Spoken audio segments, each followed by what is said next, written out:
ഇപ്പോഴത്തെ ഒരു കൂട്ടർ ബൈത്തുൽ സക്കാത്ത് എന്ന് പറഞ്ഞിട്ട് അവർ സംഘടിത സക്കാത്തുമായി രംഗത്ത് വന്നിരിക്കുന്നു.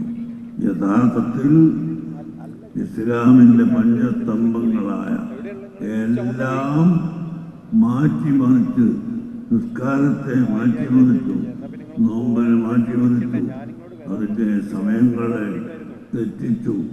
ഇതെല്ലാം ചെയ്ത് അവസാനം സക്കാത്ത് എന്ന ഒരു ഫർദ് ബാക്കിയുണ്ടായിരുന്നു.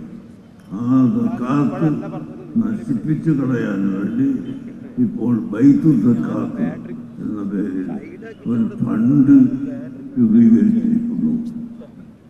നിങ്ങളോട് ഞാൻ പറയുന്നത്, അങ്ങനെയുള്ള ഒരു സംഘടിത ഫണ്ട് സക്കാത്തിന് ഒരിക്കലും സാധ്യമല്ല എന്ന് ഞങ്ങൾ പല പ്രാവശ്യവും നമ്മുടെ പത്രത്തിലൂടെ എഴുതിയിട്ടുണ്ട്. ഞാൻ തന്നെ 20ഓളം ലേഖനം പഴയ സുന്നി ടൈംസിൽ ആ വിഷയത്തിൽ എഴുതിയിട്ടുണ്ടായിരുന്നു.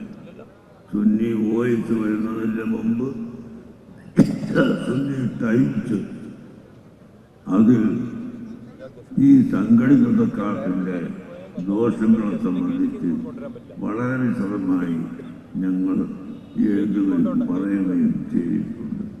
അതുകൊണ്ട് അത് നിന്നുപോയിരുന്നു. ഇപ്പോൾ ചില കുതന്ത്രങ്ങൾ പ്രയോഗിച്ചുകൊണ്ട് ചില ആളുകളെ വശീകരിച്ച് നല്ല ഒരു പ്രവർത്തനം ബൈത്തുൽ സക്കാത്ത് ഫണ്ടിൻ്റെ ഒരു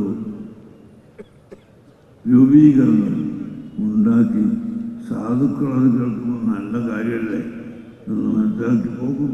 മുതലാളിമാരാണെങ്കിൽ അവർക്ക് സക്കാത്ത് കൊടുക്കാനൊന്നും സമയമില്ല. നമ്മളെ ഈ ജോലി ഏറ്റെടുത്ത് തയ്യാറായി ചെയ്യാൻ ഇവരൊരുങ്ങിയിരിക്കുന്നു എന്ന് കണ്ട് അങ്ങോട്ട് കൊടുക്കുകയും ചെയ്യും. അവസാനം സക്കാത്തിൻ്റെ കടമ വീടാത്ത വിധത്തിൽ അനാവശ്യമായ മാർഗത്തിലേക്ക് ചെലവഴിച്ച് സംഘടനയുടെ പ്രവർത്തനത്തിന് സക്കാത്ത് ഉപയോഗിക്കുന്ന ഒരവസ്ഥയാണ് ഇവിടെയുള്ളത്. ഇൻഷാ അല്ലാഹ് വേണ്ടി വന്നാൽ നമുക്ക് വിശദീകരിച്ച് സംസാരിക്കാം. ബുദ്ധിയുള്ള ജനങ്ങളാണ് ഇവിടെ ഇരിക്കുന്നത്.